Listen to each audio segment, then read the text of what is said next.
नमस्कार दोस्तों, आज की एक और म्यूचुअल फंड रिव्यू की वीडियो में आपका हार्दिक स्वागत है। आज मैं बात करने वाला हूं एसबीआई स्मॉल कैप फंड की। पिछले कुछ समय में इसकी जो हालत है वो बहुत खराब हो रखी है। 3 साल का एवरेज सिर्फ 15% के आसपास आ रहा है, जो कि बहुत बुरी बात है और बहुत बुरी कंडीशन है। रैंकिंग लगातार गिर रही है।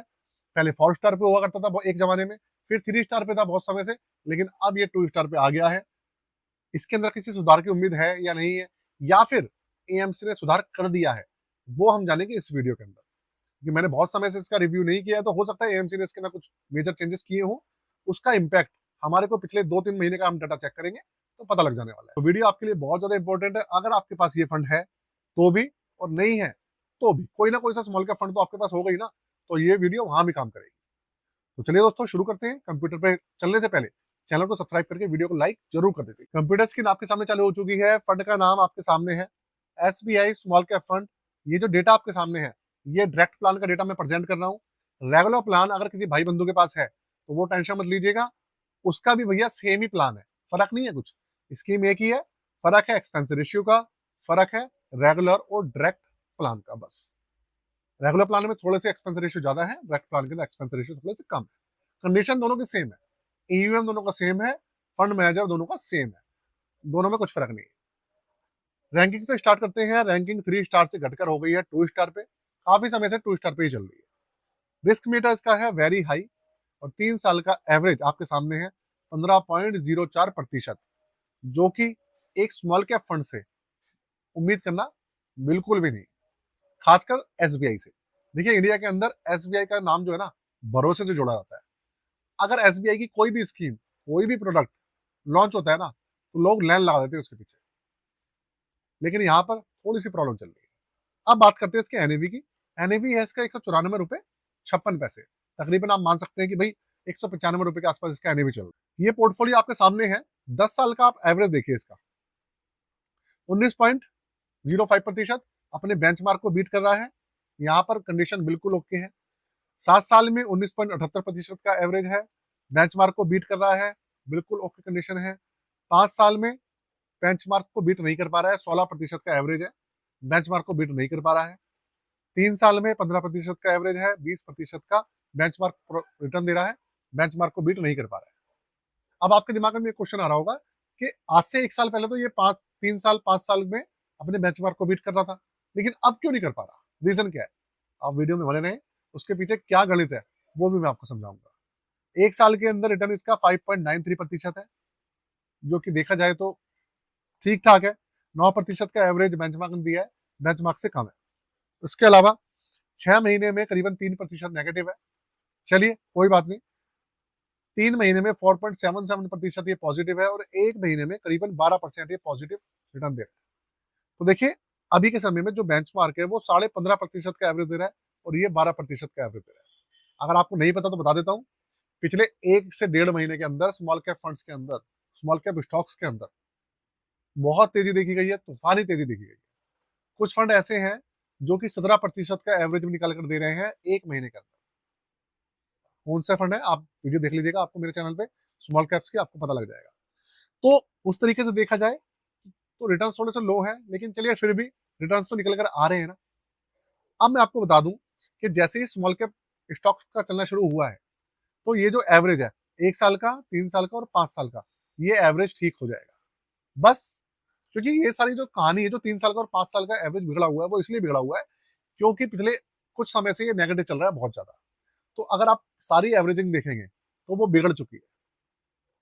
10 साल का एवरेज इसका 22% से ऊपर चलता था, मुझे अच्छे से याद है, जो कि अभी 19% है। तो यहाँ पर जब रिटर्न बढ़ेंगे 1 साल के अंदर, 6 महीने में, 1 महीने में, तो लगातार ओवरऑल एवरेज ठीक हो जाएगा। आपको दिमाग पर जोर डालने की जरूरत नहीं है। वो सारा मैथ है भाई, कैलकुलेशन है, एवरेज है, फॉर्मूलों पे होता है। वो सब चीजें ठीक हो जाएगी। आप मतलब रखिए सिर्फ और सिर्फ आपका फंड कैसा चल रहा है, अच्छा चल रहा है, बुरा चल रहा है, आपको ये जानने से मतलब होना चाहिए, जो कि मैक्सिमम लोग उसी से मतलब रखते हैं। ठीक है भाई। तो बेंचमार्क से थोड़ा सा नीचे है, करीबन 3.5% है। चलिए ठीक ठाक है। अभी जब पोर्टफोलियो जांचेंगे तब पता चल जाएगा। अब चलते हैं इसके पोर्टफोलियो पर, वहां समझते हैं। सबसे पहली बात, 6% तो ये कैश होल्डर के बैठे हुए हैं। अब भाई जब मार्केट के अंदर रिटर्न्स निकलने शुरू हो चुके हैं, तो पता नहीं ये कैश होल्डर के क्यों बैठे हुए हैं। सारे म्यूचुअल फंड हाउसेस ने अपने स्मॉल कैप फंड्स के अंदर से कैश खत्म कर दिया है, सारा पैसा मार्केट में सर्कुलेट कर दिया है। 6% कैश लेके बैठे हैं, इसलिए रिटर्न इसलिए भी कम हो रहे हैं। करीबन 2.25% ये गवर्नमेंट सिक्योरिटीज लेके बैठे हैं, इसलिए भी रिटर्न कम आ रहे हैं। सिर्फ 91.71% हिस्सेदारी ही सिर्फ मार्केट के अंदर इन्होंने लगा रखी है, जिसकी वजह से यहाँ पर आपको 8-9% कम है। 68 पर इसके अंदर स्टॉक्स हैं अभी। लार्ज कैप की कोई हिस्सेदारी नहीं है, मिड कैप है करीबन 5% और स्मॉल कैप है 95%। यहाँ पर अच्छी बात यह है, इन्होंने स्मॉल कैप के अंदर हिस्सेदारी काफी बढ़ा दी है, तो उससे फायदा ये होगा जो रिटर्न है काफी अच्छे निकल कर आएंगे। यार अभी तो 1 महीने की बात हो रही है, आने वाले समय में रिटर्न बढ़ते जाएंगे। दूसरी बात, 9 सेक्टर्स हैं इसके अंदर। जो कंज्यूमर सेक्टर है उसकी हिस्सेदारी है 23.81%, इंडस्ट्रियल सेक्टर की हिस्सेदारी है 20.80%, मटेरियल है 16.27%, फाइनेंशियल सेक्टर है करीबन करीबन 14.5%, आईटी सेक्टर हमारा है इसके अंदर 6.55% और कंज्यूमर स्टेपल्स है 5.96%। हेल्थ केयर तकरीबन 3% के आसपास है। तो 9 में से 8 सेक्टर के अंदर हिस्सेदारी है, बाकी एक के अंदर तो होना ना होना बराबर है। सबसे बड़ा सेक्टर कंज्यूमर, इंडस्ट्रियल, मटेरियल और फाइनेंशियल सेक्टर है, जिसके सबसे ज्यादा हिस्सेदारी है। तो अब मैं आपको बताऊं काम की बात। देखिए ऐसा है कि सेक्टर के अंदर पहले जो था, इसके जो पोर्टफोलियो है उसकी कंडीशन खराब थी, लेकिन अभी कंडीशन ठीक ठाक दिख रही है। इन्होंने मैसिव चेंजेस करे हैं। कैप के अंदर एलोकेशन थी 70 से लेकर 75% की थी, अब इन्होंने बढ़ाकर उसे 95% कर दिया। स्मॉल कैप स्टॉक्स चल रहे हैं, एलोकेशन इन्होंने बढ़ा दी है, तो रिटर्न्स अपने आप बढ़ जाएंगे। स्टॉक्स में भी इन्होंने चेंजेस करे होंगे, इन्होंने जो सेक्टर्स हैं उसके अंदर भी चेंजेस करे। तो देखते हैं आने वाले समय में रिटर्न्स किस तरीके से निकलते हैं, उससे पता चलेगा कि जो इन्होंने सिलेक्शन करा है वो अच्छा है या बुरा है। तो देखिए एसबीआई है, तो ऐसा तो है नहीं कि एसबीआई कोई छोटी फर्म है या छोटी एएमसी है। इंडिया की सबसे बड़ी एएमसी है ये, इनकी स्कीम्स अच्छा ही चलती है, तो आप विश्वास रखिए। आगे चलते हैं और टेंशन मत लीजिए, क्योंकि एसबीआई स्मॉल कैप फंड वाले टेंशन में बहुत ज्यादा है। 2013 को लॉन्च हुआ था ये सब चीजें आपको पता ही है। बीएसई 250 स्मॉल कैप फंड इसका बेंचमार्क है। ओपन एंडेड स्कीम है, एक्सपेंस रेशियो इसका भी बढ़ गया है 0.86%। आपके क्वेश्चन आ रहे हैं कि भाई एक्सपेंस रेशियो ज्यादातर एएमसी ने क्यों बढ़ा दिए हैं, इसके ऊपर मैं एक वीडियो लेकर आऊंगा, तो आप बने रहिएगा। 1 से लेकर 2 दिन के अंदर आपको वीडियो मिल जाएगी। 32,286 करोड़ का इसके अंदर एयूएम है, 22.57% का 13 साल का इसका एवरेज। 5,000 रुपए से मिनिमम इसके अंदर लमसम होता है, लेकिन लमसम में भी इसके अंदर बैन है। सिर्फ एसआईपी का ऑप्शन चालू है 500 रुपए से, और एग्जिट लोड है इसके अंदर 1%। 365 दिन के अंदर कोई भी 365 दिन के अंदर रिडीम करता है पैसा, तो उसको 1% एग्जिट लोड देना पड़ेगा। 1 साल के बाद 365 दिन के बाद किसी भी तरीके का रिडेम्पशन चार्जेस या एग्जिट लोड नहीं लगने वाला है।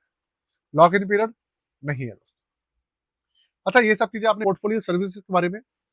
अगर आपके पास बहुत सारे म्यूचुअल फंड्स हैं, आपके पास बहुत सारे स्टॉक्स हैं, आपका पोर्टफोलियो ठीक से रिटर्न नहीं दे पा रहा है, आप हमारी पोर्टफोलियो सर्विसेज ले सकते हैं। 999 रुपए चार्जेस है पोर्टफोलियो क्रिएशन के या रिव्यू के या रीबैलेंस के। स्टॉक पोर्टफोलियो हो, म्यूचुअल फंड का हो या ईटीएफ का हो, कोई सा भी पोर्टफोलियो, यहाँ पर सारी चीजें मेंशन है आपके सामने, आप पढ़ लीजिएगा।